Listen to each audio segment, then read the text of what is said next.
Okay, student. Good morning to all of you. Good morning,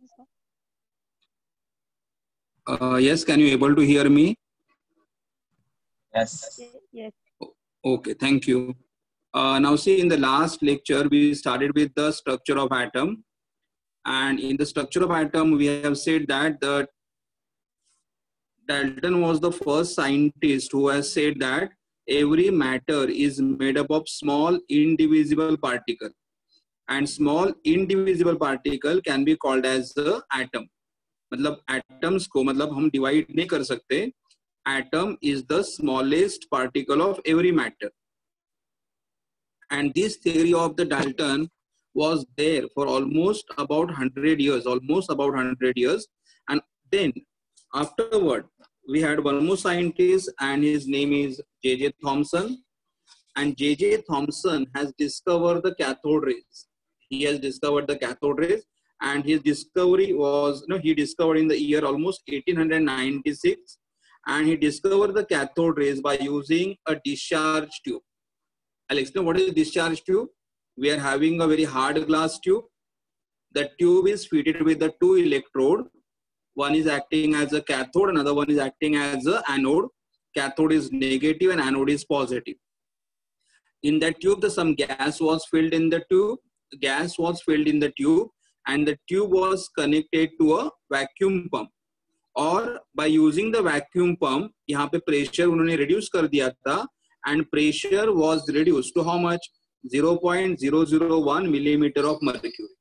And then he observed that in this experiment, he observed that the rays were passing from cathode to anode. Rays were passing from cathode to anode. Actually, these rays were invisible rays. मतलब हम उनको देख नहीं सकते थे. But how he could recognize the rays then? Because he has applied, or he has had the fluorescent material on the anode side. On the glass walls here, he has got a fluorescent material, that is zinc sulfide. So whenever the rays strike on the anode side, some glow was produced, and so that from that he conclude that कि यहाँ पे अगर हमें बार बार glow मिल रहा है, anode side में अगर हमें बार बार ग्लो मिल रहा है, एनोड साइड में कुछ रेज चमक रहे, इसका मतलब कैथोड से कुछ रेज आ रहे, और रेज कैथोड से आ रहे थे, इसलिए उनका नाम क्या दिया था? कैथोड रेज नाम दिया था. और उस रेज को उन्होंने नेगेटिव चार्ज बोला क्योंकि the rays were coming from the negative electrode. Correct. So cathode rays were negative rays. बाद में उन्होंने अलग अलग एक्सपेरिमेंट परफॉर्म करे, वहां पे अलग अलग कैथोड और एनोड यूज कर दिए, अलग अलग गैसेस यूज कर दिए, तो भी उन्होंने देखा कि ये जो रेज थे वो चेंज नहीं हो रहे थे, मतलब raise were remains the same. और फिर उन्होंने कंक्लूजन निकाला ये जो कैथोड रेज है they do not depends on the nature of the gas. मतलब ट्यूब के अंदर आप कौन सा भी गैस फिलअप कर दो, जो रेज है उनका नेचर चेंज नहीं हो रहा था. मतलब जो रेज थे वो गैस के ऊपर डिपेंड नहीं कर रहे थे.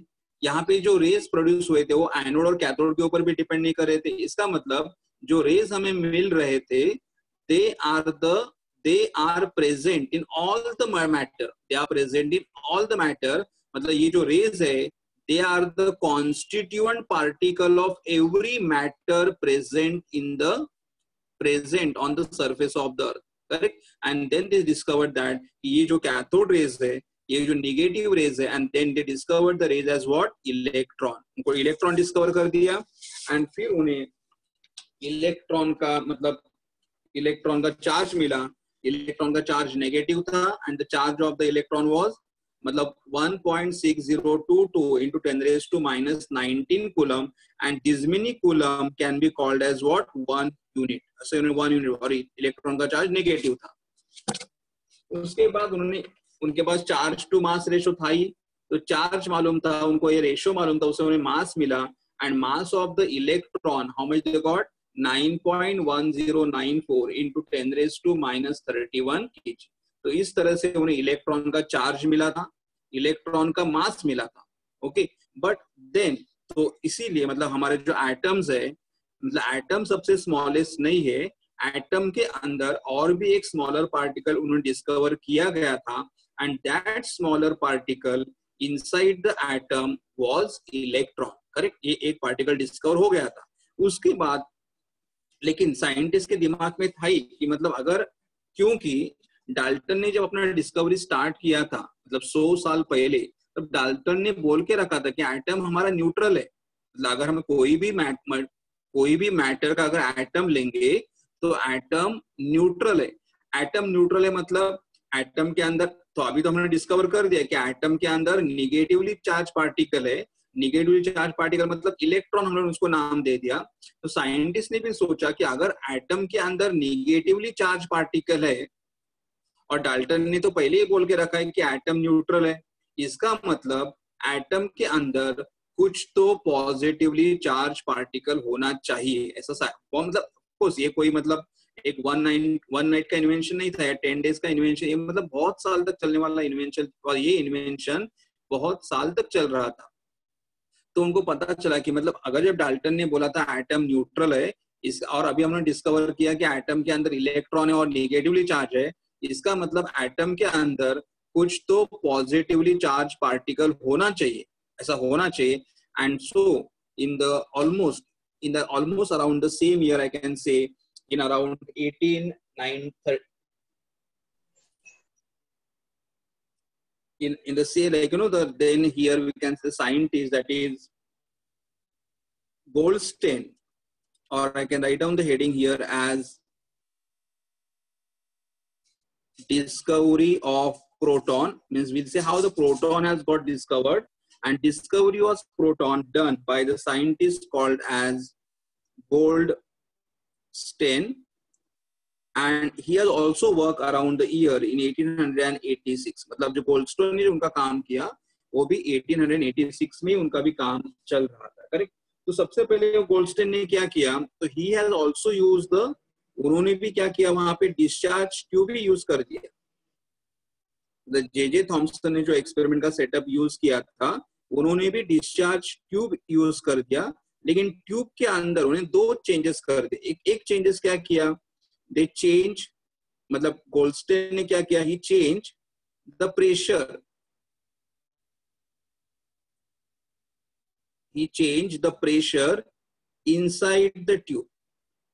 मतलब उन्होंने ट्यूब के अंदर प्रेशर चेंज किया, he change the pressure inside the tube, ये सबसे पहले किया था। अगर आपको याद होगा तो हमारे इलेक्ट्रॉन के डिस्कवरी में हमारे ट्यूब के अंदर प्रेशर कितना था, 0.001 मिलीमीटर था। यहाँ पे उन्होंने ऑलमोस्ट जो प्रेशर उनका था, वो प्रेशर उन्होंने कितना किया, 0.1 मिलीमीटर ऑफ मर्क्यूरी किया, मतलब प्रेशर उन्होंने डिक्रीज कर दिया। मतलब इलेक्ट्रॉन के डिस्कवरी में डिस्चार्ज ट्यूब के अंदर प्रेशर बहुत ही लो था, यहाँ पे थोड़ा प्रेशर इंक्रीज कर दिया। और दूसरा और एक उन्होंने चेंज वहां पे कर दिया कि उन्होंने कैथोड था, कैथोड कैसे यूज किया, perforated cathode, perforated cathode. Perforated cathode का मतलब क्या, कि अगर ये हमारा अगर कैथोड है तो कैथोड के अंदर स्मॉल स्मॉल ऐसे गैप्स रखे, ये गैप्स रखे। अगर ये हमारा कैथोड है तो कैथोड के अंदर स्मॉल गैप्स रखे, तो उसे हम लोग क्या बोलते हैं, परफोरेटेड कैथोड। तो गोल्डस्टेन ने भी मतलब क्या किया, he has also used he discharge tube. J Thomson ने अपने डिस्कवरी के लिए जो ट्यूब यूज किया था, सेम ट्यूब उन्होंने भी यूज कर दिया, लेकिन उन्होंने ट्यूब के अंदर क्या चेंजेस कर दिए कि उन्होंने ट्यूब के अंदर प्रेशर थोड़ा इंक्रीज कर दिया था, जो इलेक्ट्रॉन के केस में बहुत लो था।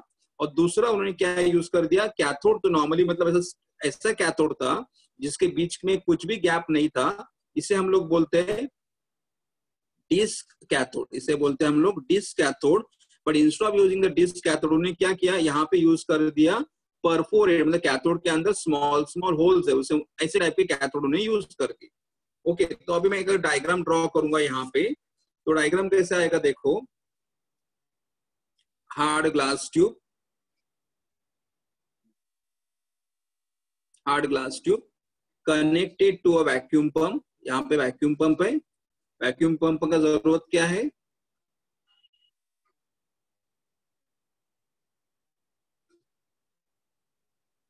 Vacuum pump to adjust the pressure inside the tube, और अंदर गैस फिल्ड अप कर दिया है। बट अभी गैस का प्रेशर कितना मेंटेन किया था, almost 0.1 millimetre of mercury. Then he has anode, this electrode is anode, यहाँ पे एनोड है, anode is positively charged, and इस साइड में उन्होंने कैथोड यूज किया, बट कैथोड में स्मॉल स्मॉल गैप्स रखे ऐसे। And this cathode is called as a perforated cathode, और ये हमारा cathode. And then anode and cathode he connected to a high voltage, anode and cathode connected to a very high voltage.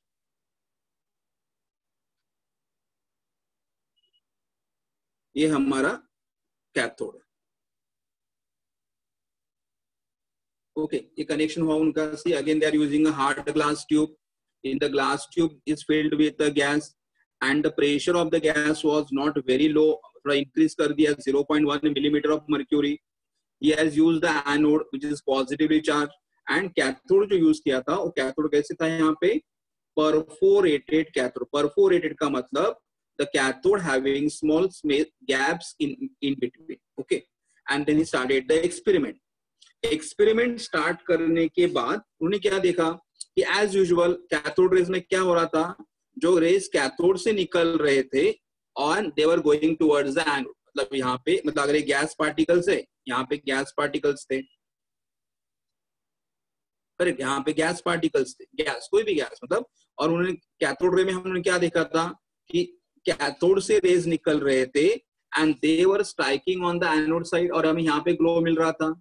लेकिन अभी scientist ने क्या तब सोचा था कि अगर कैथोड से कुछ रेज निकल के एनोड के पास अगर आ रहे हैं तो इसका मतलब एनोड से भी कुछ रेज निकल सकते हैं and they can come on the cathode side. और इसीलिए उन्होंने क्या किया, यहाँ पे जो पहले नॉर्मल कैथोड था, जो डिस्क कैथोड था जिसमें से रेज पास नहीं हो सकते थे, उसकी जगह उन्होंने क्या यूज कर दिया, परफोरेटेड कैथोड यूज कर दिया. साइंटिस्ट के दिमाग में पॉइंट आया था कि अगर rays are going from cathode to anode, इसका मतलब there must be some rays, वहां पे ऐसे कुछ रेज रहेंगे that they must be moving from anode to cathode.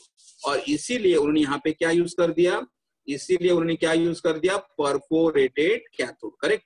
तो अभी कैसे हुआ, यहाँ पे देखो, जैसे एक्सपेरिमेंट स्टार्ट कर दिया, उन्हें यहाँ तो ग्लो मिल रहा था, यहाँ पे ग्लो मिल रहा था, मतलब यहाँ पे उन्होंने क्या किया था, फ्लोरोसेंट मटेरियल, मतलब कौन सा हमारा फ्लोरोसेंट मटेरियल है, जिंक सल्फाइड. यहाँ पे जिंक सल्फाइड लगा के रखा था, यहाँ पे बार बार लाइट चमक रहा था, मतलब यहाँ पे जो रेज मिल रहे थे वो कहां से आ रहे थे, कैथोड से आ रहे थे. लेकिन एट द सेम टाइम उन्हें क्या मिला, यहाँ पे भी ग्लो दिखाई दिया, इधर भी ग्लो दिखाई दिया. मतलब यहाँ पे भी उन्होंने क्या किया था, यहाँ पे भी कैथोड के साइड में भी फ्लोरोसेंट मटेरियल लगा के रखा था. Normally which is the fluorescent material we use, zinc sulphide. तो यहाँ पे भी फ्लोरोसेंट मटेरियल लगा के रखा था, और उनके यहाँ पे भी ये पार्ट भी हमारा बार बार चमक रहा था, मतलब यहाँ पे भी कुछ तो स्ट्राइक हो रहा था.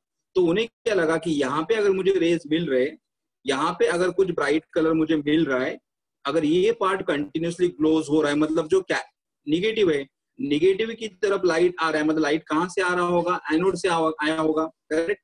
ये यहाँ पे अगर लाइट आ रहा है, मतलब यहाँ पे अगर रेज आ रहे, that means the rays must be coming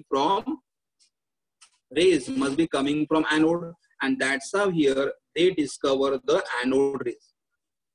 उन्हें क्या लगा कि अगर हमारे कैथोड के साइड में कुछ कंटिन्यूअस ग्लो दिख रहा है, हमारा कैथोड बार बार चमक रहा है, इसका मतलब कैथोड के साइड अगर रे आ रहे होंगे तो कहां से आ रहे होंगे, from which side, anode side. और अगर ये एनोड साइड से आ रहे, इसलिए उनको नाम क्या दिया गया, anode rays. Now these anode rays were also called as, उनको और एक नाम दिया गया, anode rays were also called as a canal rays. Canal म्हणजे आपण पाणी, पाणी कसं एक फ्लो मध्ये जात असतो, वाहत वाहत म्हणजे असं इथनं वाट काढत काढत जाणार. So they were also flowing in the form of the canal, so they were also called as the canal rays. Correct. So they are starting from the anode and striking on the cathode side, so they were called as the anode rays. And they are also in the form of the stream. Again, many rays are going together, so they can be also called as the canal rays. Okay. Then उसके बाद ये हमारा experiment था, तो इसका मतलब उन्होंने क्या डिस्कवर कर दिया, एनोड रे डिस्कवर कर दिए, और एनोड रेज के लिए उन्होंने और एक नाम क्या दिया, कैनाल रेज नाम. देखो अभी तक प्रोटॉन डिस्कवर नहीं हुआ था, अभी खाली क्या डिस्कवर हुआ है कि एनोड से कुछ रेज निकल रहे हैं. ओके. और वो रेज कैथोड के पास जा रहे, और रेज एनोड से निकल रहे, इसलिए उन्होंने नाम दिया एनोड रेज.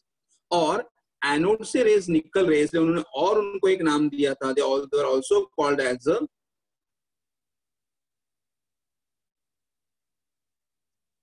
उनको और एक नाम दिया गया कि ये पॉजिटिव रेज है। पॉजिटिव रेज क्यों है?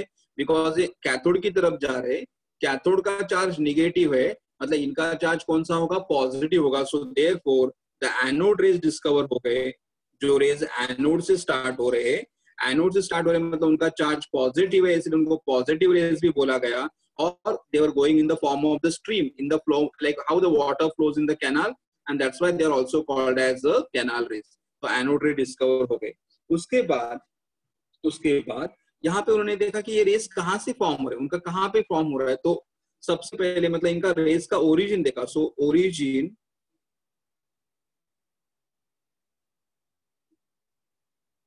ऑफ रेस, मतलब ये जो रेस मिले वो साइंटिस्ट ने ऑब्जर्व किया, रेस कहाँ से आ रहे हैं, are they really coming from the anode, मतलब रेस एनोड से आ रहे हैं क्या। तो बाद में उनको पता चला कि देखो यहाँ पे क्या लिया था उन्होंने, एक गैस मॉलिक्यूल लिए थे, एक गैस मॉलिक्यूल थे,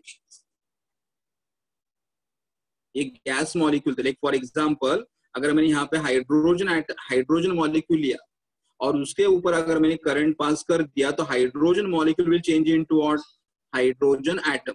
ये हाइड्रोजन एटम है, ये हाइड्रोजन एटम। तो जब और कोई भी एटम अगर आप लोगे तो एटम के सेंटर में क्या होता है, मतलब अभी हमें मालूम है, तब मालूम नहीं था, लेकिन एटम के सेंटर में क्या होता है? न्यूक्लियस होता है। और एटम के बाहर के शेल्स में क्या होते हैं? इलेक्ट्रॉन्स होते हैं।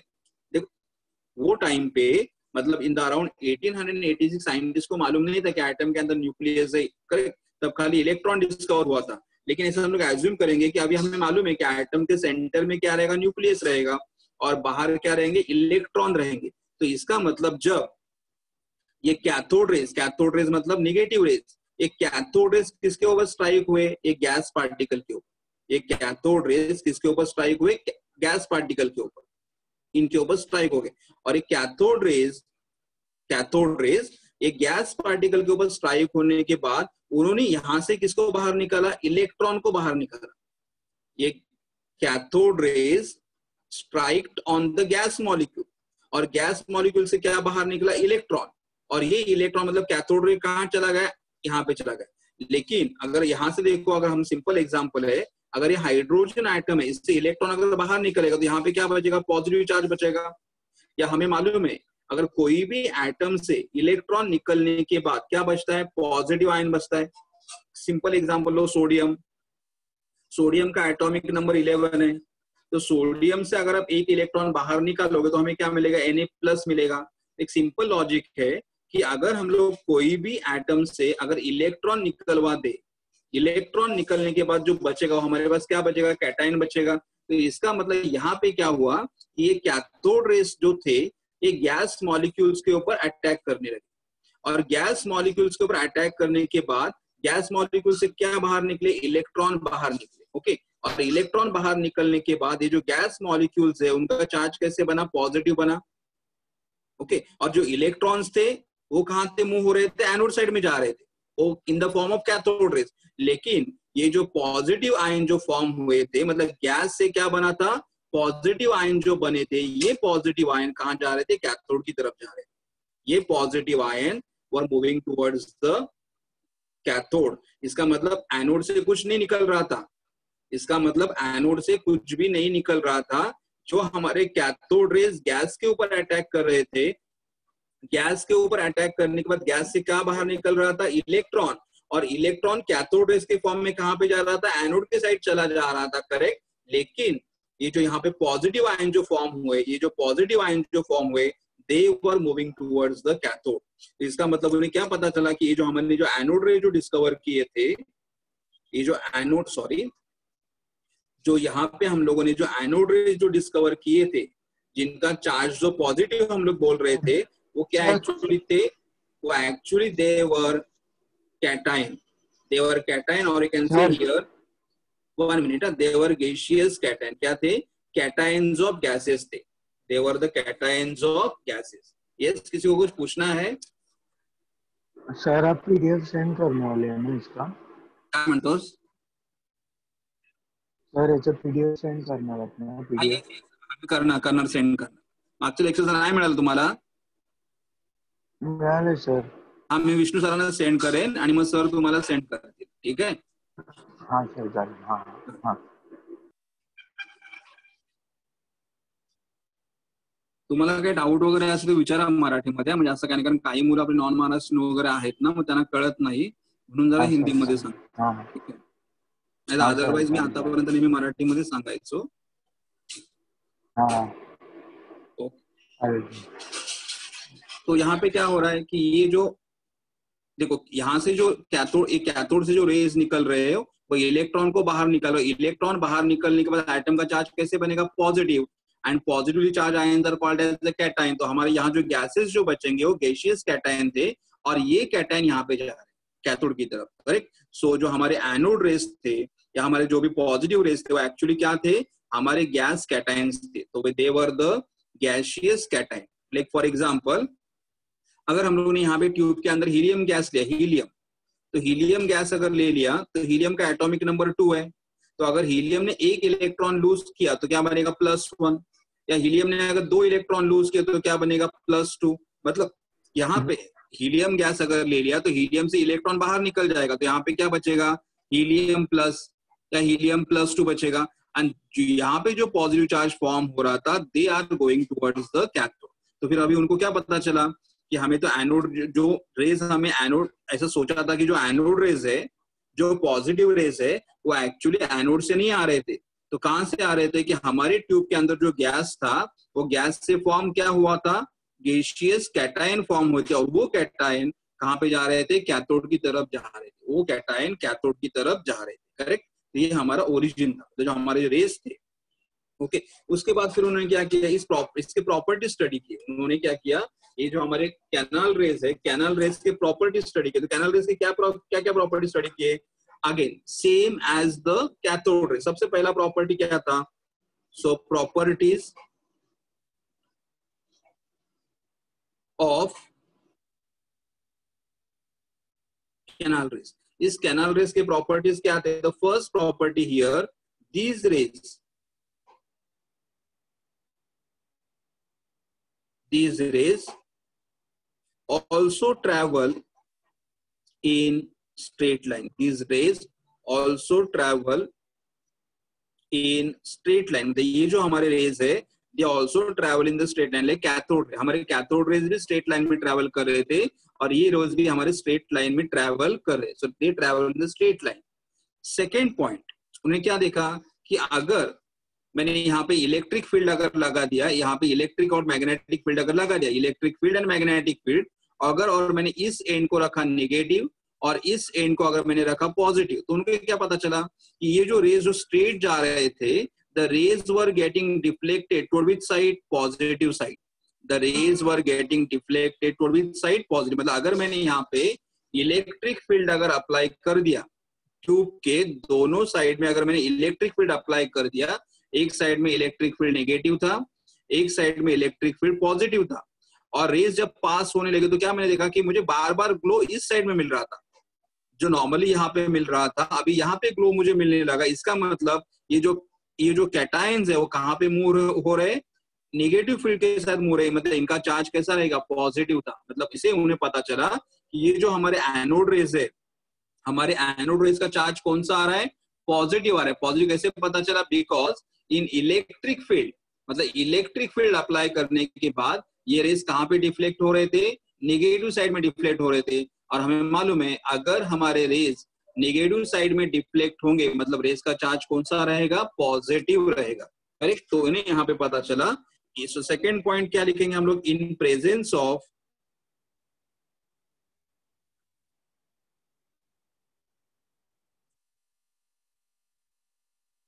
in presence of electric field, canal rays, आप कैनाल रेज बोल सकते हो, आप एनोड रेज बोल सकते हो. So in presence of electric field, canal rays deflect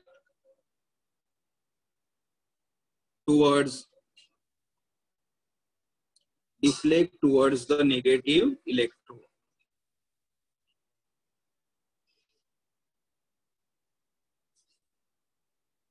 Negative electron, correct. Then also second next point,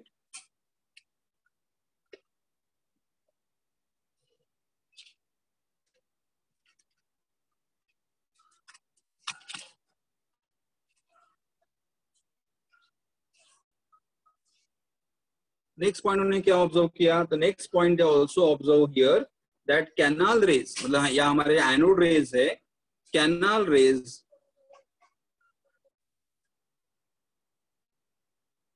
produce fluorescence. Canal raise produce what, fluorescence. Fluorescence का मतलब क्या हुआ कि जब ये जब रेज यहाँ पे आके, यहाँ पे हमने जिंक सल्फाइड लगा के रखा था, and zinc sulphide is a fluorescent material. तो जब रेज यहाँ पे आके गिर गए, जब ये रेज यहाँ पे अटैक, तो ये पार्ट ग्लो होने लगा, और पार्ट ग्लो होना मतलब ही क्या होता है, फ्लोरोसेंट। तो ये रेज हमें फ्लोरोसेंट, जैसे कैथोड रेज ये साइड में चमक रहे थे, उस साइड से एनोड रेज यहाँ पे चमक रहे थे। इसका मतलब क्या पता चला कि canal rays also produce fluorescence, मतलब वो फ्लोरोसेंस प्रोड्यूस कर सकते। लेकिन अब यहाँ पे एक पॉइंट मतलब अलग दिखाई देगा कि here the charge to mass ratio, charge to mass ratio of particles depends on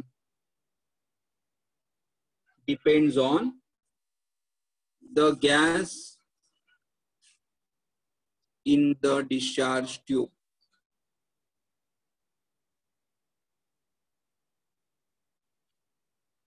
okay, तो यहाँ पे थोड़ा ये अलग था, मतलब बाकी सारे प्रॉपर्टी कैथोड रेज के तरह ही थे।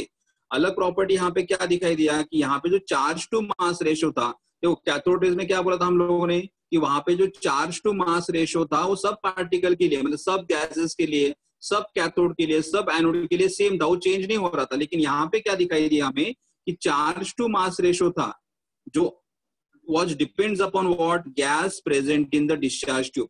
मतलब अगर हम लोगों ने ट्यूब के अंदर अगर गैस चेंज कर दिया, ट्यूब के अंदर अगर गैस चेंज कर दिया, तो हमें ग्लो मिल रहा था, हमें एनोड रेज मिल रहे थे, हमें कैनाल रेज मिल रहे थे, लेकिन उनका चार्ज टू मास रेशो अलग अलग था। मतलब हर एक गैस के लिए हमें रेशो अलग अलग मिल रहा था। इसका मतलब, इसका इंडिकेशन क्या हो रहा था कि हर एक गैस के अंदर कैटायन है, हर एक गैस के अंदर पॉजिटिव आयन है। ओके, लेकिन यहाँ पे जा रहे हैं, लेकिन वो पॉजिटिव आयन मतलब एग्जैक्टली क्या अभी तक डिस्कवर, मतलब अभी तक प्रोटॉन डिस्कवर नहीं हुआ था। अभी तक खाली क्या डिस्कवर हुए थे, एनोड रेज डिस्कवर हुए थे, और एनोड रेज का चार्ज पॉजिटिव था, लेकिन अभी तक प्रोटॉन डिस्कवर नहीं हुआ था। तो यहाँ पे उन्होंने अभी अलग पॉइंट क्या मिल रहा था कि हर एक पार्टिकल का उन्होंने क्या मेजर कर दिया, charge to mass ratio measure कर दिया। मतलब उन्होंने हर एक पार्टिकल का charge to mass ratio measure कर दिया। एंड व्हाट दे फाउंड, ये जो चार्ज टू मास रेशियो था that was different for different gas. मतलब हर एक गैस के लिए रेशियो अलग अलग आ रहा था, हर एक गैस के लिए रेशियो अलग अलग आ रहा था। तो फिर उन्होंने क्या अटेम्प्ट किए, फिर उन्होंने मतलब अभी उनको मालूम करना चाहता कि ऐसा कौन सा गैस है उसके लिए charge to mass ratio maximum आएगा, ऐसा कौन सा गैस है उसके लिए charge to mass ratio maximum आएगा। तो उन्होंने अलग अलग गैसेस को ट्राई करने के बाद पता चला, उन्होंने यहाँ पे सबसे पहले क्या किया, लाइटेस्ट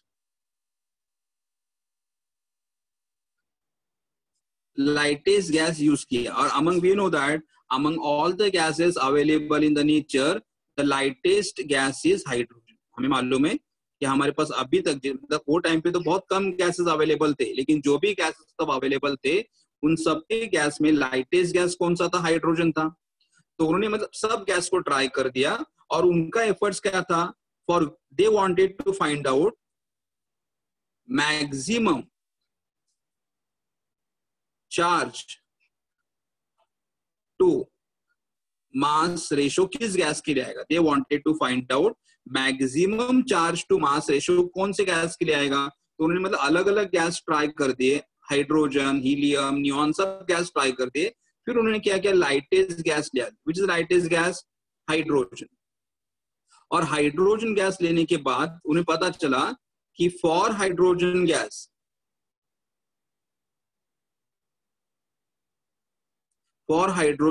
उन्हें चार्ज टू मास रेशो जो है, ये रेशो उनको मैक्सिमम मिला।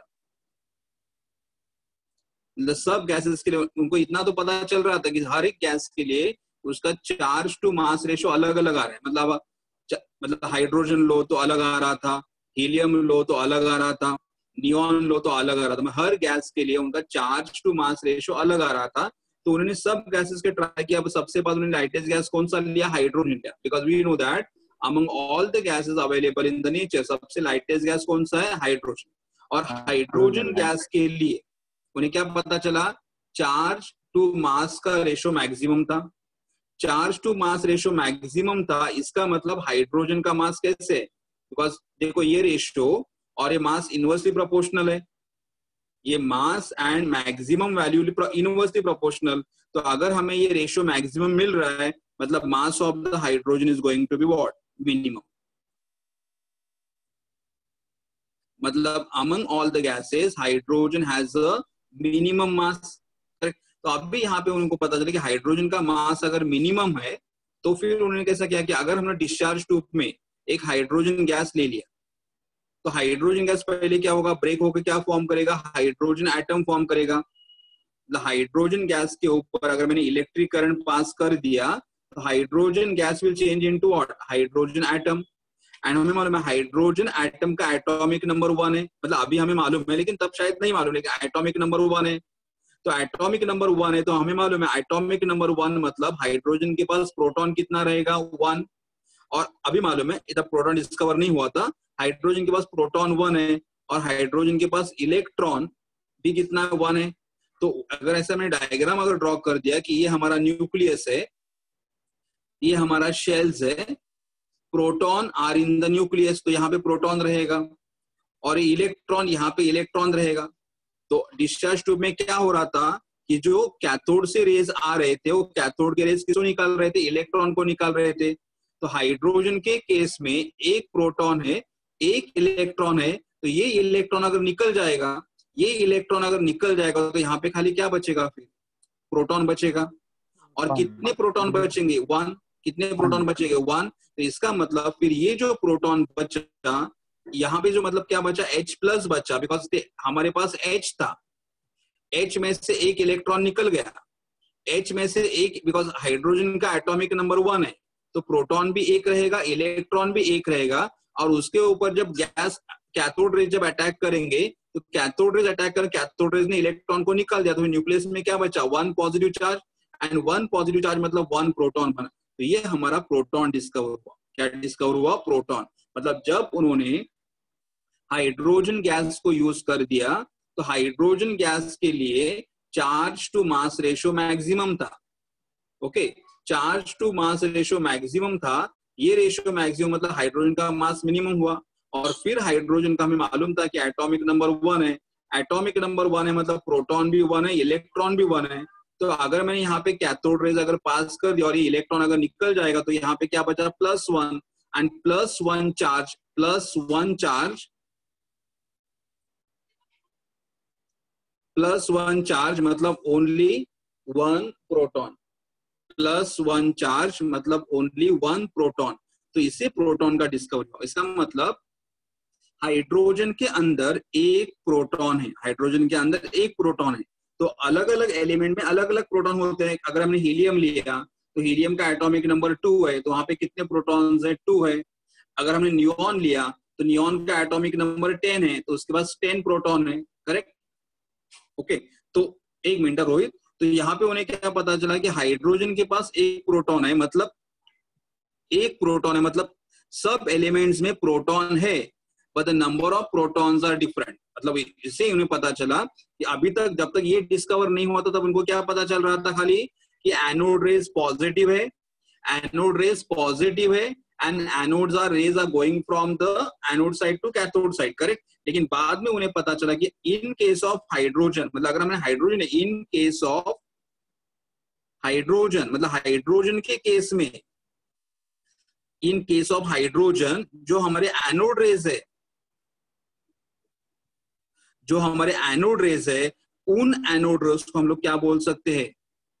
उन एनोड रेज को हम लोग क्या बोल सकते हैं? प्रोटॉन बोल सकते हैं। क्योंकि देखो वापस मैं बोल रहा हूं, हाइड्रोजन से एक इलेक्ट्रॉन निकल जाएगा, एक इलेक्ट्रॉन निकलने के बाद न्यूक्लियस में क्या बचेगा? एक प्रोटॉन बचेगा और प्रोटॉन का चार्ज, एक प्रोटॉन बचेगा, ओनली 1 प्रोटॉन, और प्रोटॉन का चार्ज क्या रहे? +1, मतलब +1 एक प्रोटॉन हमें मिला। तो इसीलिए अगर हमारा ट्यूब के अंदर गैस अगर हाइड्रोजन है तो जो भी मुझे एनोड रेज मिल रहे, उन एनोड रेज को मैं क्या बोल सकता हूँ, प्रोटॉन बोल सकता हूँ।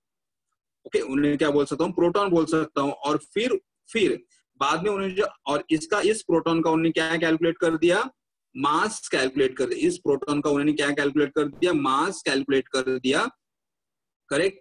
तो मास कैलकुलेट करने के बाद उन्हें पता चला कि ये जो प्रोटॉन है, इस प्रोटॉन का चार्ज पॉजिटिव था। इस प्रोटॉन का चार्ज क्या था, पॉजिटिव था। और पॉजिटिव मतलब कितना कूलम था, 1.6022 इंटू 10⁻⁻19 कूलम। बट इतने सारे कूलम्स बोलने से अच्छा हम लोग क्या बोलते हैं, we just call as what, +1 unit. We call as what, +1 unit. तुम लोग बोलेगे उन्हें कैसे पता चला इतना ही चार्ज है, उन्हें कैसे पता चला कि इतना ही चार्ज है, क्योंकि जबकि डाल्टन्स ने बोला था कि एटम न्यूट्रल है, मेनवाइल थॉमसन ने भी एक बार बोला था कि एटम न्यूट्रल है। तो हमें मालूम है कि इलेक्ट्रॉन के ऊपर कितना चार्ज होता है, इलेक्ट्रॉन के ऊपर चार्ज कितना होता है, 1.6022 इंटू 10⁻⁻19 कूलम, और इलेक्ट्रॉन का चार्ज नेगेटिव होता है। इसका मतलब अगर हमारा एटम न्यूट्रल है तो प्रोटॉन के ऊपर भी उतना ही चार्ज रहेगा, लेकिन वो कैसा रहेगा, पॉजिटिव रहेगा। आ रहा है समझ में, क्योंकि डाल्टन्स ने बोला था कि एटम न्यूट्रल है।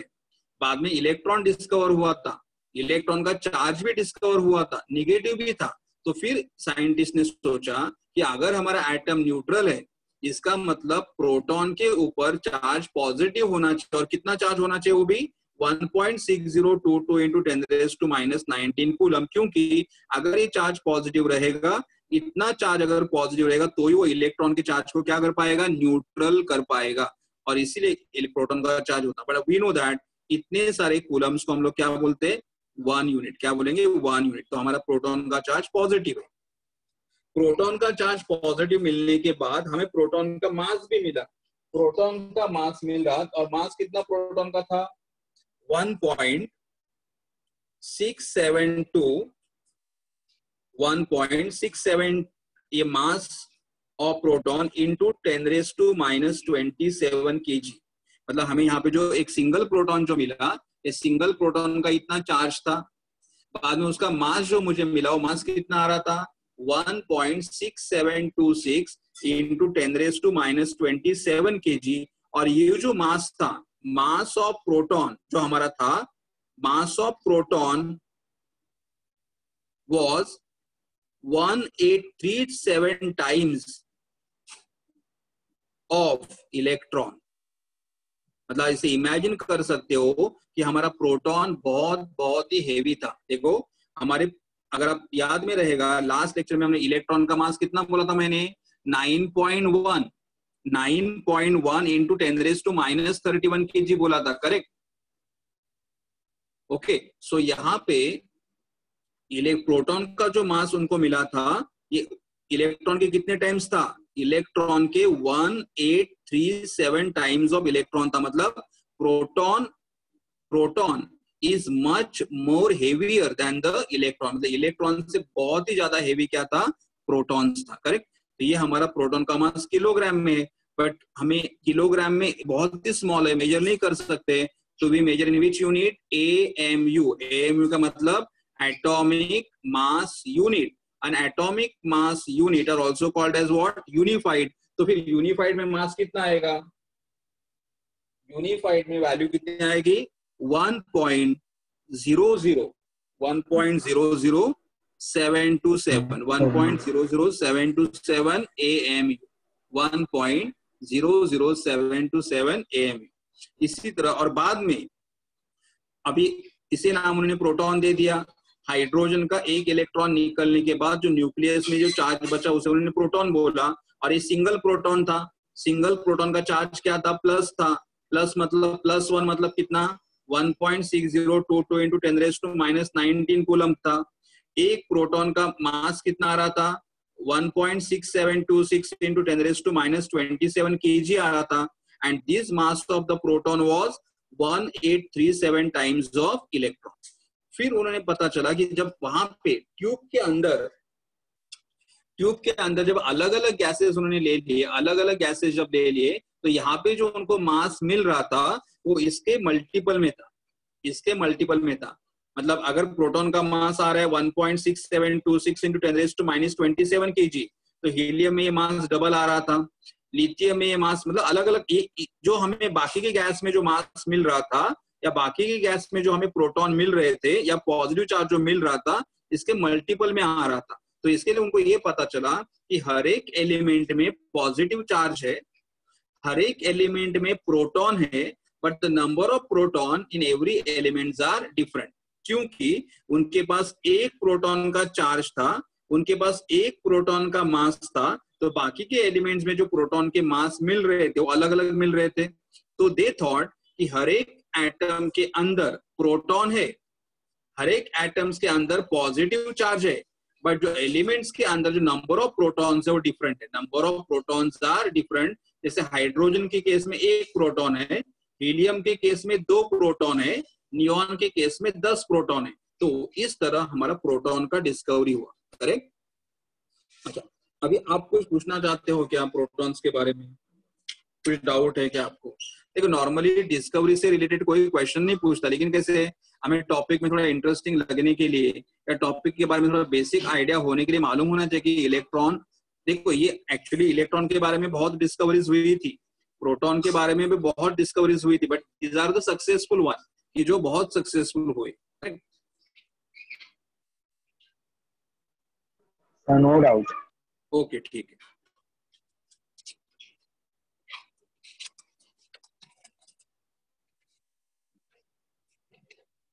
तो अभी मैं जैसे यहाँ पे आपको समराइज करता हूँ कि हम लोगों ने 2 पार्टिकल्स के बारे में डिस्कवर कर दिया। एक हमारा पार्टिकल था जो इसका नाम है इलेक्ट्रॉन, और दूसरा हमारा, अभी इलेक्ट्रॉन का अगर आप देखोगे तो इलेक्ट्रॉन का चार्ज कितना है 1.602 into 10⁻⁻19 coulomb, and this many coulomb can be called as what? 1 unit, मतलब -10। मास भी डिस्कवर हुआ था। इलेक्ट्रॉन का मास कितना था हमारा? इलेक्ट्रॉन का जो मास था 9.1098 into 10⁻31 kg ये मास था। लेकिन ये मास इतना लो था कि हम लोग किसमें प्रीफर करेंगे? 0.00055 AMU, और AMU can be also called as what? Unified. Okay. और इलेक्ट्रॉन जो था, इलेक्ट्रॉन का डिस्कवरी किसने किया था? जे थॉमसन ने किया था। ओके, ये इलेक्ट्रॉन के बारे में था। उसके बाद नेक्स्ट सब एटॉमिक पार्टिकल कौन सा डिस्कवर हुआ? प्रोटॉन। प्रोटॉन का जो चार्ज था ओके, वो भी कितना था? 1.6022 into 10⁻⁻19 कूलम था। लेकिन ये जो चार्ज हमारा था वो पॉजिटिव, मतलब this many coulombs are called as 1, और ये चार्ज हमारा पॉजिटिव। प्रोटॉन का जो हमारा मास था, प्रोटॉन का मास कितना आ रहा था? 1.726 into 10⁻⁻27 kg था। मतलब अगर हम लोग इलेक्ट्रॉन और प्रोटॉन का मास अगर कंपेयर करेंगे तो mass of proton was 1837 times of electron. इसका मतलब कंपैरिजन कर सकते हो कि प्रोटॉन कितना हेवी था as compare to electron. And ये जो मास हम लोग AMU में अगर एक्सप्रेस करेंगे तो AMU में कितना आएगा? 1.00727 AMU। आप जब हरिशंकर सर आपके साथ फर्स्ट चैप्टर करेंगे तब आप सर को बताएंगे कि किलोग्राम को AMU में कैसे कन्वर्ट करते हैं। करेक्ट। तो 1.00727 AMU, और it can be also called as what? UU, मतलब यूनिफाइड। तो अभी तक हमने 2 पार्टिकल को डिस्कवर कर दिया है कि हमारा जो एटम्स है, एटम के अंदर 2 पार्टिकल्स है। एक पार्टिकल हमारा इलेक्ट्रॉन है और दूसरा पार्टिकल हमारा प्रोटॉन है। इलेक्ट्रॉन नेगेटिवली चार्ज है, प्रोटॉन पॉजिटिवली चार्ज है, and because the 2 oppositely charged particles present inside the atom is neutral in nature. Okay. लेकिन इसके बाद अभी न्यूट्रॉन जो था वो न्यूट्रॉन बहुत लॉन्ग टाइम के बाद डिस्कवर हुआ। मतलब अभी ये जो डिस्कवरीज हुए थे वो 1886 से 1896 के दरमियान हुए थे, और न्यूट्रॉन जो हमारा है वो 1932 में डिस्कवर कर दिया। लेकिन न्यूट्रॉन के पहले और एक डिस्कवरी हुआ था, और वो जो डिस्कवरी था एक रेडियो एक्टिविटी के बारे में। तो न्यूट्रॉन को डिस्कवरी करने के पहले अभी हम लोग यहाँ पे एक देखेंगे एक कंसेप्ट ऑफ रेडियो एक्टिविटी। एक कंसेप्ट देखेंगे हम लोग, concept of radio activity. Okay, radio activity. आपको कुछ मालूम है कि रेडियो एक्टिविटी के बारे में? आपने कुछ 9th 10th में कुछ पढ़ा है क्या रेडियो एक्टिविटी के बारे में? नहीं सर। आपको किधर भी कुछ मतलब कहाँ पे भी ऐसा रेडियो एक्टिव टर्म नहीं आया था आपके सिलेबस में? सर सामना ही पण एक हमारा एक्सपेरिमेंट होता सर आया था युरेनियम वरती। Uranium, okay okay. So what was there in the uranium? काय होतं युरेनियम मध्ये? थोडंसं काय तुम्हाला माहिती आहे? माहित नाही, असं काहीतरी बॉक्स मध्ये असं की ठेवलेली आणि मग त्याचं रिॲक्शन झालं युरेनियमचं. सर ते क्रिप्टन आणि अजून कुठल्या तरी ऍटम मध्ये सेपरेट होतं. Okay okay okay, very good. अच्छा, सो सी आई जस्ट एक्सप्लेन हियर. मतलब देखो ये जो हमारा कंसेप्ट है इसमें आप डिटेल में स्टडी करोगे. हमारा चैप्टर है अपने केमिस्ट्री में न्यूक्लियर केमिस्ट्री. तो न्यूक्लियर केमिस्ट्री में इसके बारे में आप डिटेल में स्टडी करोगे. लेकिन यहाँ पे अभी आई जस्ट एक्सप्लेन कि रेडियो एक्टिविटी मतलब क्या है. तो what is radio activity here? The some elements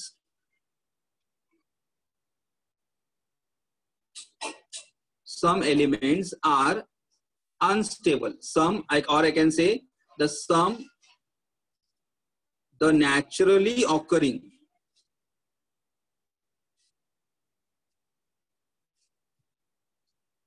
naturally occurring elements are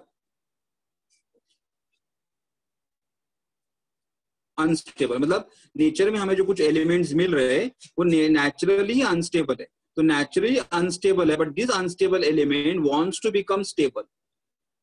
this element wants to become stable. और खुद को स्टेबल करने के लिए ये जो एलिमेंट्स है, they elements the alpha particle, they elements the beta particle and they element the gamma rays. तो अभी हमें देखना है ये अल्फा पार्टिकल्स क्या होते हैं, ये बीटा पार्टिकल्स क्या होते हैं, ये गामा रेज क्या होते हैं. तो यहाँ पे उन्होंने कैसे एक्सपेरिमेंट परफॉर्म किया था. अब ये कौन से एलिमेंट है जो अनस्टेबल होते हैं? तो normally the element which are have high mass, the element which has a high mass, और I can say here we can call them as a heavy element. Heavy elements. और normally elements कहाँ पे होते हैं अपने periodic table में? तो normally the one who are having their atomic number greater than 82, मतलब जिनका एटॉमिक नंबर 82 के ऑनवर्ड्स है नॉर्मली. मतलब हमारा 82 किसका एटॉमिक नंबर है? लेड का. तो लेड के बाद जो नॉर्मल एलिमेंट्स आते हैं, बिस्मथ, यूरेनियम, प्लूटोनियम, नेपच्यूनियम, हमने ऐसे नाम सुने होंगे. तो ये जो एलिमेंट्स है दे आर अनस्टेबल. मतलब हमारे नेचर में दो तरह के एलिमेंट्स है, स्टेबल एंड अनस्टेबल. लेकिन जो एलिमेंट अनस्टेबल है उनको स्टेबल होना है. तो उनको अगर स्टेबल होना है तो क्या एमिट्स करेंगे? They will emit alpha particle, they will emit beta particle and they will emit gamma rays. और ये रेज एमिट करने के बाद वो ऑटोमेटिकली क्या हो जाएंगे? स्टेबल हो जाएंगे. इस कंसेप्ट को हम लोग क्या बोलते हैं? Radio activity. मतलब अगेन आई रिपीट, अगर हमारे नेचर में कोई भी एलिमेंट अगर अनस्टेबल है तो उस एलिमेंट को क्या होना है? स्टेबल होना है. और खुद को स्टेबल करने के लिए एलिमेंट्स क्या एमिट करेगा? जो एलिमेंट्स है वो एमिट करेगा alpha particle. Alpha particle. Elements क्या एमिट करेगा? Beta particle. और एलिमेंट्स क्या एमिट करेगा? Gamma rays. और गामा रेज भी बोल सकते हो, ये एमिट करेगा. और ये रेज एमिट, ऐसा नहीं कि सारे रेज एमिट करे, कभी वो खाली अल्फा पार्टिकल एमिट करेगा, कभी वो खाली बीटा पार्टिकल एमिट करेगा, और कभी गामा रेज एमिट करेगा, कभी ये दोनों एमिट करेगा, कभी ये दोनों एमिट करेगा. लेकिन वो अगर अनस्टेबल है तो इसमें से कुछ ना कुछ तो एमिट करेगा ही करेगा. और ये एमिट करने के बाद वो एलिमेंट क्या बन जाएगा? स्टेबल हो जाएगा. तो अभी हमें देखना है कि अल्फा बीटा गामा मतलब एग्जैक्टली क्या है. तो यहाँ पे एक डायग्राम में बता दूंगा. यहाँ पे I am just taken here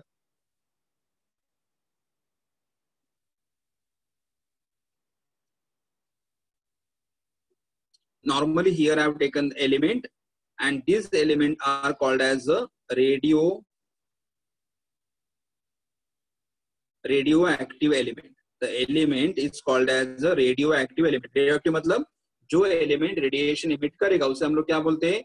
radio active element. And this radioactive element is kept in the cavity of lead box. ये लेड का बॉक्स, ये जो बॉक्स बना हुआ है, ये बॉक्स किस चीज का बना हुआ है? लेड का. पीबी. पीबी मतलब लेड, लेड से बना हुआ. और फिर ये रेज एमिट करेगा. लेकिन उसके पहले उन्होंने यहाँ पे क्या था? इलेक्ट्रिक फील्ड अप्लाई करके रखा था. इलेक्ट्रिक फील्ड मतलब one side they have the positive electric field and other side they had placed the negative electric field.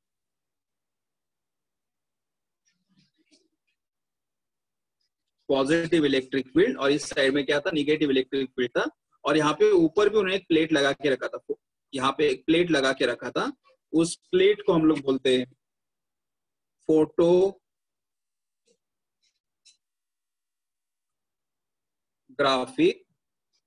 Plate.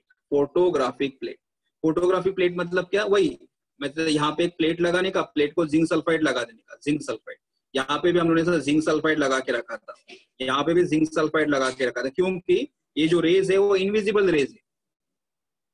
कोई भी एलिमेंट जब रेज एमिट करेगा, ये रेज इनविजिबल है, हमें दिखाई नहीं देते, तो हमें कैसे पता चलेगा कि रेज एमिट हुए कि नहीं हुए। तो इसलिए उन्होंने क्या किया, यहाँ पे सब जगह जिंक सल्फाइड लगा के रखा, क्योंकि हमें मालूम है zinc sulphide is a fluorescent material. मतलब जिंक सल्फाइड के ऊपर अगर कोई भी रेज अगर अटैक करेंगे, then the rays will start glowing, वो पार्ट ग्लो करने लगेगा, करेक्ट। तो सब जगह से, मतलब यहाँ पे भी जिंक सल्फाइड लगा के रखा है, इधर भी जिंक सल्फाइड लगा के रखा है, इधर भी जिंक सल्फाइड रखा है, तो इनको हमने क्या नाम दिया, photographic plate.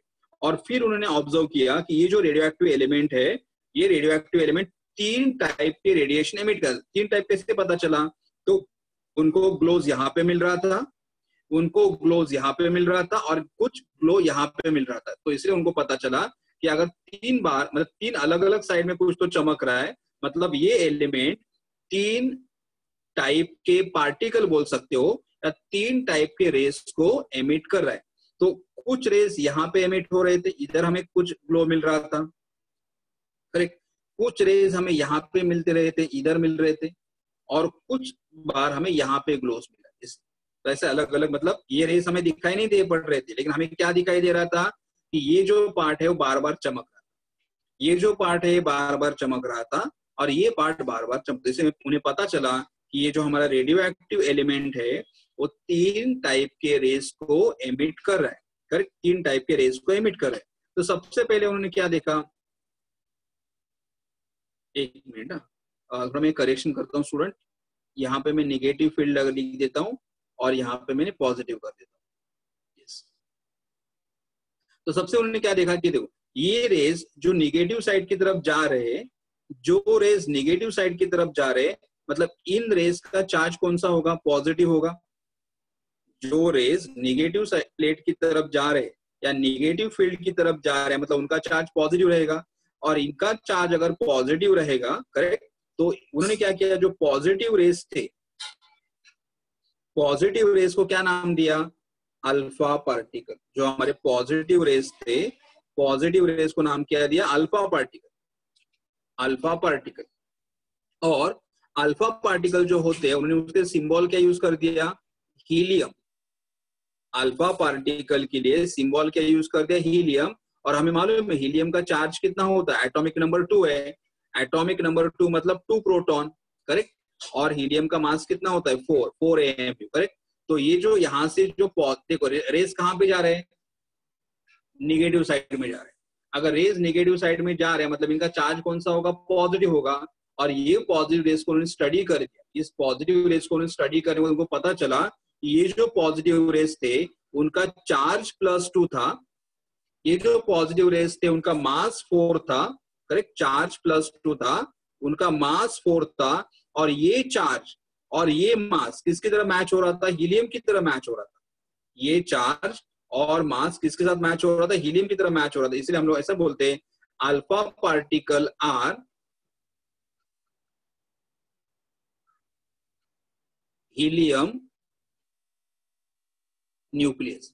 Alpha particle are helium nucleus. Helium nucleus क्यों मालूम है, देखो क्योंकि देखो अल्फा, अगर मैंने हीलियम ले लिया तो हीलियम का एटॉमिक नंबर 2 है, एटॉमिक नंबर 2 है, मतलब इसके पास प्रोटॉन कितने रहेंगे, 2 रहेंगे, प्रोटॉन 2 रहेंगे। और अगर मास उसका 4 है तो 4 मतलब 4 - 2 करके न्यूट्रॉन भी 2 है। अफकोर्स न्यूट्रॉन डिस्कवर नहीं हुआ है, लेकिन उसके पास प्रोटॉन 2 है और उसका मास 4 है। तो प्रोटॉन 2 + न्यूट्रॉन 2 सम 4 आ रहा है, and proton and neutron together contribute for what, mass. Okay, तो उन्हें मतलब यहाँ पे जो उन्हें रेज मिल रहे थे, ये जो रेज उनको मिल रहे थे, रेस उनका रेस का जो चार्ज था कितना था, +2। ये रेस का मास कितना था, 4 था। और वो चार्ज और मास के साथ मैच हो रहा था, हीलियम के साथ मैच हो रहा था। तो इसीलिए देखो हीलियम का एटॉमिक नंबर अगर मैंने 2 लिख दिया तो कॉन्फ़िगरेशन 2 आएगा। हीलियम के पास प्रोटॉन 2 है, हीलियम के पास इलेक्ट्रॉन भी 2 है, करेक्ट, प्रोटॉन 2 इलेक्ट्रॉन 2। लेकिन अगर हीलियम ने दोनों इलेक्ट्रॉन को लूज कर दिया, अगर दोनों इलेक्ट्रॉन को लूज कर दिया तो मुझे यहाँ पे क्या मिलेगा, हीलियम 2+। क्या मिलेगा, हीलियम 2+। तो हीलियम का एटॉमिक नंबर 2 है, उसके पास प्रोटॉन 2 है, इलेक्ट्रॉन 2 है। लेकिन अगर हीलियम में 2 इलेक्ट्रॉन अगर लूज कर दिए, 2 इलेक्ट्रॉन लूज करने के बाद क्या मिलेगा, हीलियम 2+ मिलेगा। और हीलियम 2+ का मतलब क्या होता है, चार्ज इज +2। ओके, हीलियम के पास 2 इलेक्ट्रॉन चले गए तो क्या बचे, 2 प्रोटॉन बचे। 2 प्रोटॉन बचे मतलब चार्ज कितना आएगा, +2। एंड 2 प्रोटॉन एंड 2 न्यूट्रॉन का मास कितना बनेगा, 4। तो मास 4 है। तो ये जो अल्फा रेज उनको मिले, या अल्फा रेज के लिए उन्हें सिंबल क्या यूज कर दिया, हीलियम का सिंबल यूज कर दिया, क्योंकि हीलियम का चार्ज भी +2 है और हीलियम का चार्ज भी 4 है। लेकिन तुम ऐसे नहीं बोल सकते हो कि रेडियो एक्टिव एलिमेंट से हीलियम गैस बाहर निकल रहा है। रेडियो एक्टिव एलिमेंट से हीलियम गैस बाहर निकल रहा है, नहीं। हमें यही बोलना है कि रेडियो एक्टिव एलिमेंट क्या एमिट कर रहा है, अल्फा पार्टिकल एमिट कर रहा है। और इस अल्फा पार्टिकल का चार्ज और इस अल्फा पार्टिकल का मास किसके साथ मैच कर रहा है, हीलियम न्यूक्लियस के साथ मैच कर रहा है। इसलिए उसके सिंबल क्या यूज करोगे आप, हीलियम यूज करोगे। तो अभी तो इतना ही ध्यान में रखना कि अगर हमारे पास रेडियो एक्टिव एलिमेंट रहेगा तो रेडियो एक्टिव एलिमेंट क्या एमिट करेगा, पॉजिटिवली चार्ज पार्टिकल एमिट करेगा। और ये पॉजिटिवली चार्ज पार्टिकल मतलब क्या है, अल्फा रेज है। और ये अल्फा रेज के लिए हमें क्या सिंबल यूज करना है, हीलियम यूज करना है। दूसरा एक बात क्या है मालूम है, अल्फा रेज, ये रेज बहुत हेवी होते हैं। ये जो अल्फा रेज है बहुत हेवी होते हैं। हेवी क्यों, क्योंकि देखो ना इनका मास कितना है, 4 है। इनका मास कितना आ रहा है, 4 है। तो अल्फा रेज का मास बहुत ज्यादा है। इसलिए अगर आप डिफ्लेक्शन देखोगे तो मैंने डिफ्लेक्शन जल्दी नजदीक पता है। इनका डिफ्लेक्शन देखो, ये बहुत ऊपर तक जाएंगे, बाद में डिफ्लेक्ट होंगे, करेक्ट। लेकिन ये जल्दी डिफ्लेक्ट होगी, इनका मास ज्यादा है। मास ज्यादा होने के कारण ज्यादा लॉन्ग डिस्टेंस ट्रैवल नहीं करेंगे, तो दे आर डिफ्लेक्टिंग इजीली, जल्दी डिफ्लेक्ट हो रहे, उनका वेलोसिटी कम रहेगा, करेक्ट। तो ये वो अल्फा पार्टिकल के बारे में। उसके बाद दूसरा पार्टिकल देखो, जो पार्टिकल कहाँ जा रहे हैं, पॉजिटिव इलेक्ट्रिक फील्ड में जा रहे हैं। अगर ये रेज अगर हमारा पॉजिटिव फील्ड की तरफ जा रहा है, मतलब इस रेज का चार्ज क्या रहेगा, निगेटिव रहेगा। इस रेज का चार्ज निगेटिव रहेगा।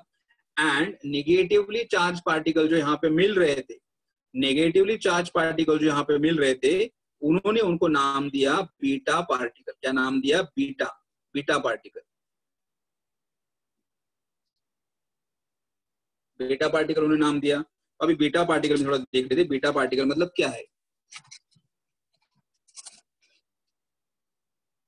थोड़ा एक और 5 मिनट कंटिन्यू करता हूँ, फिर खत्म करेंगे हम लोग, ठीक है। तो यहाँ पे जो बीटा पार्टिकल्स उन्हें जो मिले, बीटा पार्टिकल्स, बीटा पार्टिकल के लिए उन्हें सिंबल क्या यूज कर दिया, ई।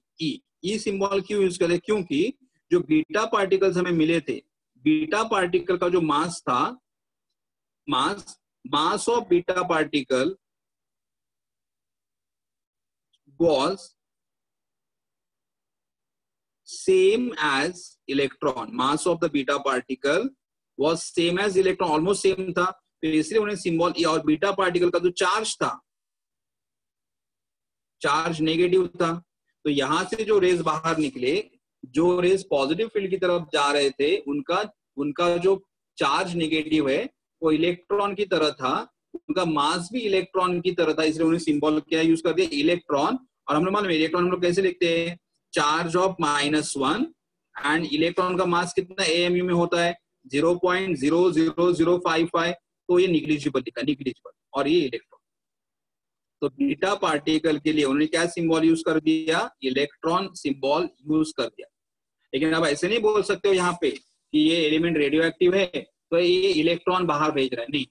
ये एलिमेंट रेडियो एक्टिव है, ओके। क्या एमिट कर रहा है, बीटा पार्टिकल एमिट कर रहा है। और ये जो बीटा पार्टिकल है उसका charge and mass is same as what, electron. And therefore beta particle denote करने के लिए हम लोग सिंबल क्या यूज करें, इलेक्ट्रॉन यूज करें, सिंबल यूज करें इलेक्ट्रॉन का, correct.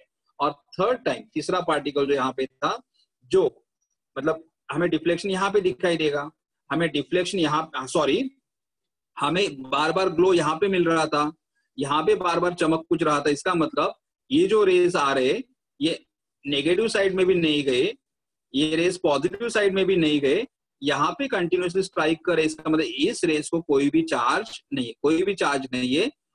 Okay, so they were neutral race. और फिर उन्होंने डिस्कवर, जो थर्ड रेस थे उनको नाम क्या दिया उन्होंने, gamma rays. They were called as a gamma rays. Okay, so that's how here gamma rays. And gamma rays के लिए सिंबल, ये सिंबल यूज कर दिया। और उनके पास कोई भी चार्ज या कोई भी मास नहीं था। They were just simply electromagnetic, they were simply electromagnetic radiation थे। मतलब उनके पास चार्ज नहीं था, उनके पास मास नहीं था, ये खाली एक टाइप के रेडिएशंस थे, और ये गामा रेज जिसको होते। इसलिए ओके, तो यहाँ पे हमने क्या दिखा कि अगर हमारे पास कोई भी एलिमेंट अगर अनस्टेबल है, तो अनस्टेबल एलिमेंट खुद को स्टेबल करने के लिए क्या एमिट करेगा, alpha particle, beta particle and gamma rays emit करेगा। और जो एलिमेंट एमिट करेगा उन्हें हम क्या बोलेंगे, radio active element. And out of this 3 particle, alpha particles are very heavy because उनका मास कितना आ रहा है, 4 AMU। Beta particles are lighter than alpha particle, इसलिए वो ज्यादा डिस्टेंस तक कवर कर रहे हैं, ज्यादा बहुत डिस्टेंस है, बाद में डिफ्लेक्ट हो रहे हैं, करेक्ट। इसका मतलब they travel with long velocity, बहुत डिस्टेंस कवर करेंगे because they are very lighter. देखो उनका मास ऑलमोस्ट 0। और ओके, लेकिन ये एलिमेंट रेडियो एक्टिव है, या अल्फा पार्टिकल क्यों एमिट कर रहा है, बीटा क्यों, ये बाद में हम लोग जब हमारा चैप्टर न्यूक्लियर केमिस्ट्री रहेगा तब स्टडी करोगे। अभी इतना ही ध्यान में रखना कि अगर हमारे पास कोई एलिमेंट अगर रेडियो एक्टिव है तो क्या एमिट करेगा, alpha particle, beta particles and gamma rays. और इस थ्योरी से भी, ये थ्योरी को यूज करके भी प्रोटॉन का डिस्कवरी बताया गया था। Just explain that in short. इस थ्योरी को यूज करके भी प्रोटॉन का डिस्कवरी बताया गया था। कैसे, तो एक रुदरफोर्ड, मतलब scientist was Rutherford.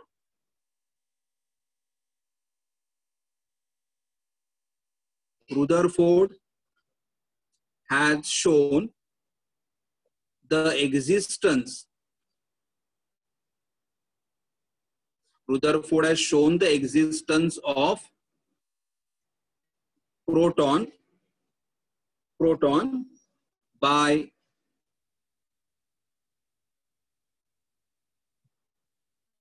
bombarding alpha particle on nitrogen, by nitrogen and aluminum। खाली एक प्रोटॉन का लास्ट पार्ट देखो, मतलब हमने प्रोटॉन तो डिस्कवर कर लिया था, बट डिस्कवर करने के बाद हमें मालूम है कि बहुत सारे साइंटिस्ट उसके ऊपर काम करते कि सच में जो, मतलब सच में जो गोल्डस्टेन ने जो बोला है करेक्ट है क्या है। तो इसलिए रुदरफोर्ड जो था उन्होंने कंफर्म करने के लिए और एक एक्सपेरिमेंट परफॉर्म किया। जो एक्सपेरिमेंट किसके ऊपर बेस करा था, रेडियो एक्टिविटी के ऊपर बेस करा था। Rutherford has also shown the existence of proton, मतलब एटम के अंदर प्रोटॉन होता है। How, by bombarding the alpha particle, मतलब उन्हें अल्फा पार्टिकल यूज किया, और अल्फा पार्टिकल किसके ऊपर बम्बार्ड कर दिया, नाइट्रोजन के ऊपर। तो मैं एग्जांपल, नाइट्रोजन, हमें मालूम है नाइट्रोजन का एटॉमिक नंबर है 7, एटॉमिक नंबर 7 है और मास नंबर 14 है। एटॉमिक नंबर हम लोअर साइड में लिखते हैं और मास नंबर अपर साइड में लिखते हैं, एटॉमिक नंबर है। और नाइट्रोजन के ऊपर उसने किसका अटैक किया था, अल्फा पार्टिकल का, अल्फा पार्टिकल। एंड हमें मालूम है अल्फा पार्टिकल का चार्ज कितना होता है, +2, और अल्फा पार्टिकल का मास कितना होता है, 4। तो उन्होंने क्या किया, अल्फा पार्टिकल को नाइट्रोजन के ऊपर अटैक करवा दिया। तो अल्फा पार्टिकल को नाइट्रोजन के ऊपर अटैक करने के बाद उन्हें यहाँ पे एलिमेंट मिला ऑक्सीजन, जिसका एटॉमिक नंबर था 8, एटॉमिक मास नंबर था 17, और उसके साथ उन्हें और एक पार्टिकल मिला H मतलब प्रोटॉन, जिसका एटॉमिक नंबर 1 था और मास नंबर 1 था। देखो मतलब कैसे होगा मालूम है, देखो उन्होंने क्या किया, ऐसे एलिमेंट लिया नाइट्रोजन का ऐसा ले लिया, मतलब नाइट्रोजन शीट रहेगा, नाइट्रोजन पे कुछ भी नाइट्रोजन का मटेरियल है, और नाइट्रोजन के ऊपर क्या अटैक कर दिया, अल्फा पार्टिकल का अटैक कर दिया। अल्फा पार्टिकल बहुत हेवी होते हैं, उनका मास 4 AMU है, तो ये अल्फा पार्टिकल को नाइट्रोजन के ऊपर अटैक कर दिया। नाइट्रोजन गैस के ऊपर अटैक करते हैं, और अटैक करने के बाद उन्हें क्या मिला, यहाँ पे ऑक्सीजन तो मिल गया, लेकिन ऑक्सीजन के साथ साथ यहाँ से और एक, मतलब ऑक्सीजन तो मिला, लेकिन ऑक्सीजन के साथ क्या इजेक्ट हुआ, प्रोटॉन, एक पार्टिकल इजेक्ट हुआ था। और उस पार्टिकल के बारे में उन्होंने स्टडी किया तो उन्हें पता चला कि ये जो पार्टिकल्स है उसका चार्ज पॉजिटिव है। इस पार्टिकल का जो मास था, mass was same as proton, मतलब नाइट्रोजन ऑक्सीजन में कन्वर्ट तो हो गया, लेकिन नाइट्रोजन को ऑक्सीजन में कन्वर्ट करने के बाद यहाँ पे जो उनको पार्टिकल्स मिला था, इस पार्टिकल का उन्होंने चार्ज स्टडी कर दिया तो उन्हें पता चला कि ये जो पार्टिकल्स है इलेक्ट्रिक फील्ड में निगेटिव की तरह डिफ्लेक्ट हो रहा है, मतलब इसका चार्ज पॉजिटिव रहेगा। ये जो पार्टिकल है उसका मास प्रोटॉन की तरह आ रहा है, मतलब उन्होंने इस पार्टिकल के बारे में स्टडी करते उन्हें पता चला कि ये पार्टिकल के जो सारे प्रॉपर्टीज है किसके साथ मैच कर रहे थे, प्रोटॉन के साथ। तो इसी तरह रुदरफोर्ड ने मतलब वन मोर टाइम ऐसा दिखाया यस कि हर एक एटम में प्रोटॉन होता है। तो ये जो मैंने रिएक्शन यहाँ पे लिखे हुए, इस टाइप के रिएक्शंस को हम लोग बोलते हैं न्यूक्लियर रिएक्शन। इस टाइप के रिएक्शन को आप क्या बोलोगे, न्यूक्लियर रिएक्शन।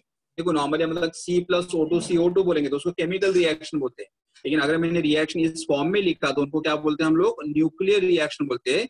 और इस रिएक्शन के बारे में आप डिटेल में स्टडी करोगे चैप्टर न्यूक्लियर केमिस्ट्री। लेकिन देखो इनको भी बैलेंस कैसे करना है, यहाँ पे 7 है +2 है, 7 + 2 9, यहाँ पे 8 और 8 + 1 9, एटॉमिक नंबर बैलेंस। मास देखो 14 + 4, 14 + 4 18, 17 + 1 18। तो जैसे हमारे केमिकल रिएक्शन हमें बैलेंस करने पड़ते हैं, वैसे यहाँ पे न्यूक्लियर रिएक्शन भी बैलेंस करने पड़ते हैं, करेक्ट। तो एक्चुअली हमने क्या देखा, डिस्कवरी ऑफ द प्रोटॉन देखा। प्रोटॉन का डिस्कवरी किसने किया था, गोल्डस्टेन ने किया था। लेकिन प्रोटॉन सच में एग्जिस्ट करता है कि नहीं करता है, तो वापस किसने कंफर्म किया था, रुदरफोर्ड ने कंफर्म किया। कैसे, तो उन्होंने क्या किया था, he bombarded the alpha particle on nitrogen, मतलब नाइट्रोजन के ऊपर अल्फा पार्टिकल अटैक कर दिए, और फिर नाइट्रोजन किस में कन्वर्ट हो गया, ऑक्सीजन में कन्वर्ट हो गया, और एक पार्टिकल वहां पे इजेक्ट हुआ था, और एक पार्टिकल बाहर आया था। इस पार्टिकल का उन्होंने प्रॉपर्टी स्टडी किए, और इस पार्टिकल के प्रॉपर्टी किसके साथ मैच हो रहे थे, प्रोटॉन के साथ मैच हो रहे थे। इसका मतलब हर इनके नाइट्रोजन के न्यूक्लियस के अंदर प्रोटॉन है, नाइट्रोजन के न्यूक्लियस के अंदर प्रोटॉन है, and that's how he has shown the existence of the proton in the nucleus of an atom, correct? Okay, तो यहाँ पे मैंने प्रोटॉन का डिस्कवरी बोला। अभी नेक्स्ट लेक्चर में हम लोग न्यूट्रॉन का डिस्कवरी करेंगे, करेक्ट। और मैं अभी ओके 1 मिनट, अभी आपको पहले कुछ डाउट्स है क्या?